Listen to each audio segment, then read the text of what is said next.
안녕하세요. 금요사건 파일 디바제식합니다. 여러분 혹시 계획범죄와 우발적 범죄의 차이가 무엇인지 생각해 보신 적 있으신가요? 사전적인 의미에 따르면 계획범죄는 말 그대로 미리 범죄의 대상과 어떻게 범행을 할지 계획한 후에 저지르는 거고, 우발적인 범죄는 순간적으로 이성을 잃어서 저지르는 범죄라고 할 수 있습니다. 그런데 계획적이냐 우발적이냐에 따라서 범행 수법도 다르지만 시신의 훼손도도 다르고 이 현장 모습이 확연히 차이가 난다고 해요. 그렇다면 어떤 범죄가 더 잔혹할까요? 보통은 계획범죄입니다. 대부분이 원한 관계에 의해서 범죄가 발생하기 때문에 아무래도 계획범죄가 훨씬 더 시신의 훼손도가 잔혹할 수 있겠죠. 그래서 경찰이나 프로파일러들은 수사 초기에 이 시신의 훼손도를 아주 중요한 관점으로 두고 수사의 방향성을 잡아갑니다. 지난 2018년 8월 19일 오전 9시 40분쯤이었습니다. 이 사진 속에 경기도 과천 서울대공원에서 오전에 순찰을 돌던 한 직원이 이 장미의 언덕, 이 주차장과 연결된 이 등산로 쪽 수풀에서 아주 의심스러운 비닐봉투를 발견하게 되죠. 점점 가까이 갈수록 심한 악취가 났고 불길함이 엄습했는데요. 여기에는 검은 봉투 하나와 흰색 봉투 하나가 있었습니다. 그리고 봉투를 열어보니 심하게 부패된 토막난 시신이 들어있었죠. 이때는 8월의 한여름이었기 때문에 시신의 부패 속도는 더 빨랐을 것으로 예상됩니다. 그런데 그 정도가 너무 심해서 사실 육안으로 봤을 때는 사인을 단정짓기가 매우 어려웠다고 해요. 사건 현장에서 피해자의 소지품이나 범행 도구가 발견되지 않았습니다. 그러니까 일단 이 주근이가 피해자가 누군지조차 알기 어려운 상황입니다. 범죄 심리 전문가들은요, 잔혹하게 토막이 난 이 시신의 상태로 봐서 이거는 면식범에 의한, 원한에 의한 계획범죄 가능성이 높다고 판단을 하게 되죠. 자, 어쨌든 간에 이 사람의 신원을 아는 게 가장 중요합니다. 누군지를 알아야 이 사람과 관계가 좋지 않았던 사람을 찾아낼 수 있으니까요. 부패가 상당했지만 다행히도 시신에는 지문이 남아 있었습니다. 그렇게 밝혀진 피해자는 50대 남성 안 씨였어요. 그는 경기도에서 중국집 주방장 일을 하던 사람입니다. 그런데 안 씨가 약 20년 전부터 가족들과 연을 끊고 살았고, 주민등록상의 주소도 일하고 있는 중국집으로 되어 있기 때문에 실제 거주지는 알 수가 없었다고 해요. 그래서 경찰은 일단 안 씨의 휴대폰 기록을 중점으로 수사를 진행을 했고, 8월 10일 마지막 통화를 한 것으로 확인합니다. 이후에는 통화 기록이 없어요. 자, 그렇다면 사망 시기는 8월 10일쯤이 되겠죠. 마지막 통화가 이뤄진 곳은 안양의 한 노래방 근처였습니다. 그래서 경찰이 주변에 차량 CCTV에서 뭔가 증거를 얻을 수 있지 않을까 생각을 했고 조사를 하던 중에 아주 수상한 차량 하나를 발견합니다. 이 동네 근처에서 아주 늦은 시간인데도 불구하고 전조등이 꺼진 상태로, 그러니까 라이트를 끈 상태로 이동을 하는 차예요. 그런데 이 차가 바로 노래방 주변에 정차했던 것을 확인하게 되죠. 자, 노래방. 이건 실제 그 노래방이라고 알려진 것 같은데요. 차의 주인을 조사해 보니까 이게 바로 노래방 주인 변 씨입니다. 그래서 곧바로 경찰은 그를 용의자로 특정하고 추적을 시작했죠. 과천 서울대공원 근처에서 토막 시신을 발견한 지 이틀 만인 8월 21일 오후 4시쯤에 서해안고속도로의 서산휴게소에서 이 불을 껐던 그 같은 차량을 이용해서 이동을 하고 있던 변 씨가 체포됩니다. 변 씨는 체포 직후 범행을 인정했고 바로 과천경찰서로 압송되죠. 그의 이름은 변경석입니다. 경기도 안양시에서 노래방을 운영하던 평범한 30대 남성이었습니다. 평소 조용한 성격으로 인근 주민들과 친밀한 교류를 하는 건 아니었지만 트러블도 전혀 없었고 전과도 없습니다. 무엇보다 놀라웠던 건요, 이전에 범죄 심리 전문가들이 예측했던 원한 관계에 의한 계획 범죄일 거다라는 게 완전히 틀렸던 거죠. 피해자 안 씨와 범인은 전혀 모르는 사이였습니다. 그러면 우발적인 살인 사건이었는데 그 정도로 시신을 훼손했다? 너무 말이 안 됐는데요. 두 사람 사이에서는 무슨 일이 있었던 걸까요? 자, 그 피해자 안 씨의 휴대폰 기록이 끊긴 8월 10일 새벽입니다. 피해자는 변경석이 운영하는 노래방에 손님으로 방문하게 되죠. 이 노래방은 도우미 여성을 부를 수 있는 곳이라고 합니다. 그래서 안 씨 역시 도우미 여성을 부르게 되는데, 이 조사를 통해서 드러난 정황에 따르면 안 씨가 도우미 여성이 마음에 들지 않는다 하면서 교체를 요청했고, 이 과정에서 두 사람 사이에 싸움이 일어나게 됩니다. 고조되는 분위기 속에서 안 씨가 야, 너 그러면 이렇게 노래방에 도우미를 부르는 것 자체가 불법 아니냐? 내가 이걸 신고할 거야!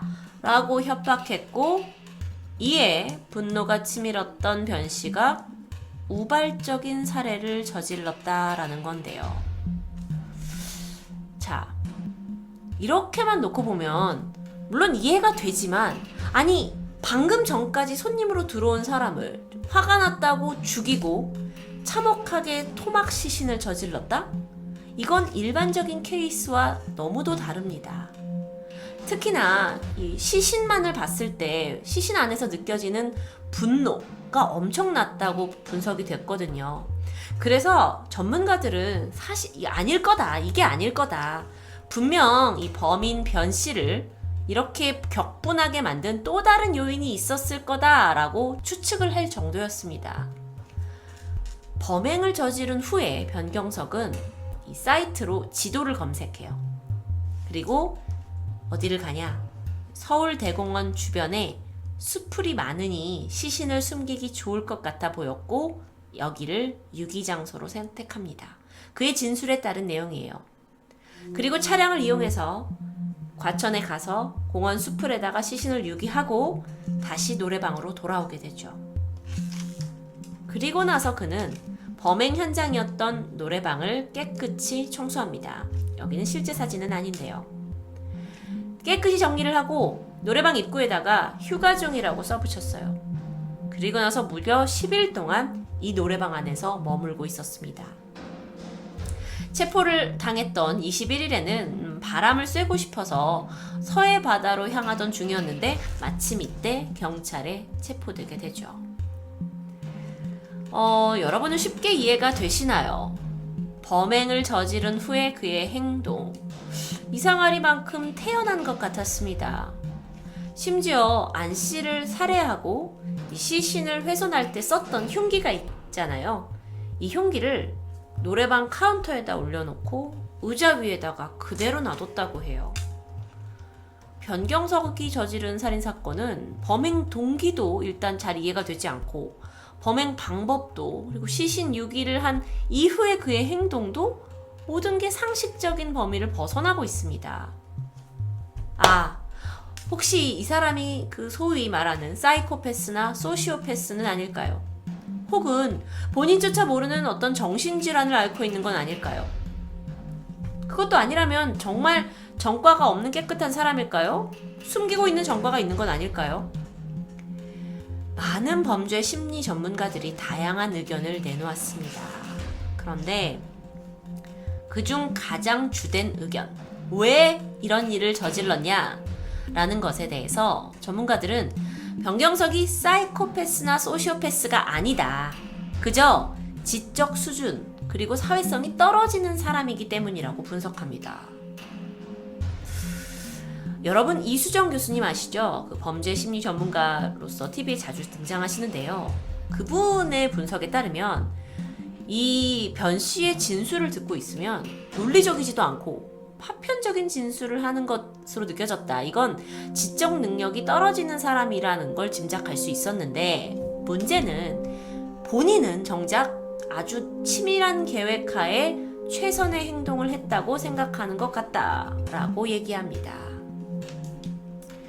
실제로요, 여러분, 조금만 생각을 해볼게요.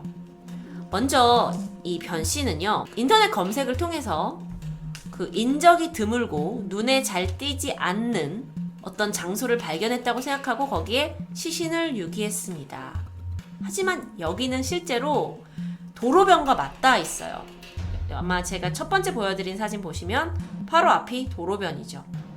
도로변과 맞닿아 있고 등산로가 있잖아요. 이 청계산 등산로 입구와 10m밖에 떨어지지 않았습니다. 등산로 입구니까 당연히 많은 사람들이 왔다 갔다 하겠죠.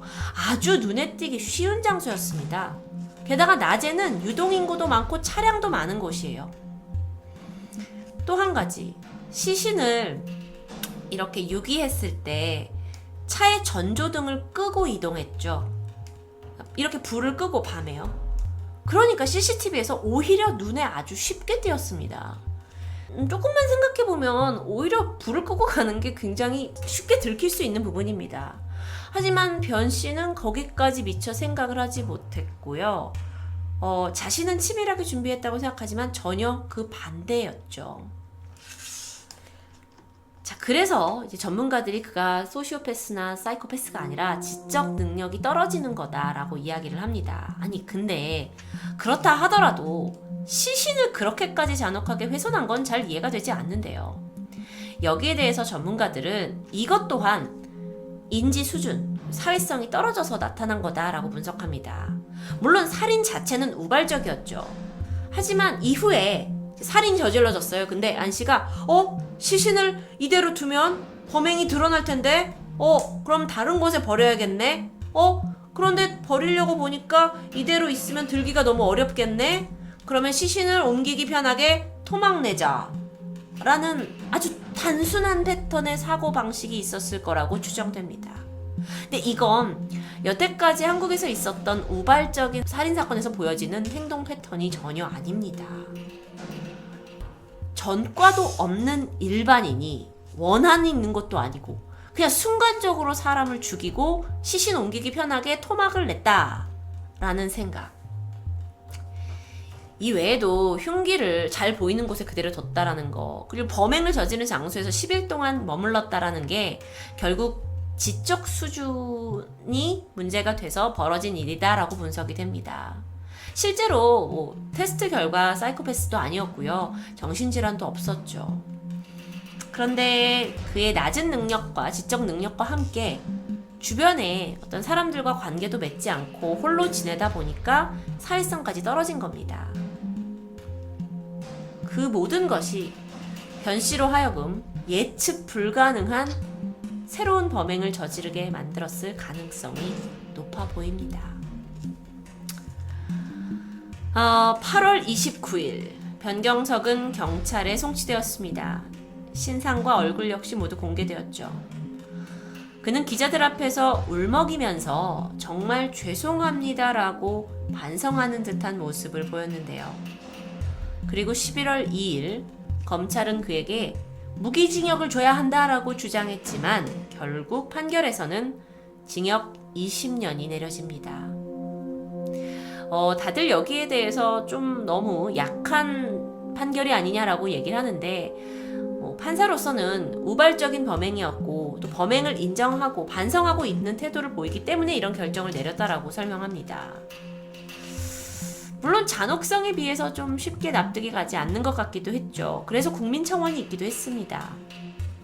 여러분, 저는 최근 금요사건 파일에서 2019년 장대호 한강 몸통 살인사건, 그리고 2015년 김일곤 트렁크 살인사건을 소개한 적이 있습니다. 이 사건들이 조금 독특했던 점이 뭐냐면 이 사람과 오래 알고 있어서 원한이 쌓여서 돈 문제가 엮여서 이 사람을 죽인 그런 게 아니라 그냥 우발적인 상황에서 아주 잔혹하고 시신을 훼손하는 일이 발생하는 공통점을 가진 살인사건들이었습니다. 이런 건 사실 우리의 과거에 있던 범행의 패턴은 아니죠. 그러다 보니까 이런 새로운 형태의 범행이 나옴에 따라 어쩌면 우리도 새로운 접근이 필요할 것 같다라는 생각이 듭니다. 또한 혹시 우리가 제도적으로 뭔가 놓치고 있는 건 아닌가라는 생각도 드는데요. 이렇게 변화하는 범죄 양상 속에서 우발적으로 살인을 저질렀다 하더라도 이 범인이 정말 자기가 얼마나 잘못을 했는지 범행의 무게를 느끼게 하기 위해서라면 좀 더 엄중한 처벌이 필요하지 않을까 하는 생각이 듭니다. 과천 토막 살인 사건 금요 사건 파일 디바제시카였습니다.